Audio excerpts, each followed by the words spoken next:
現在台風13号が奄美・沖縄にかなり接近しています。この後はさらに発達しながら暴風域を伴って明日にかけて南西諸島を通過していく見込みです。この後、台風本体の活発な雨雲が奄美・沖縄にかかってきます。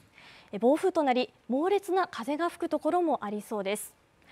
台風本体による雨のピークは明日の朝までとなりそうですが、台風からの湿った空気が入る九州や四国の太平洋側では明日の日中にかけても雨の強い状態が続きそうです。明日夕方までの24時間に予想される雨の量は多いところで九州南部で150ミリなどとなっています。土砂災害などに厳重な警戒をし、この後も最新の情報を確認するようにしてください。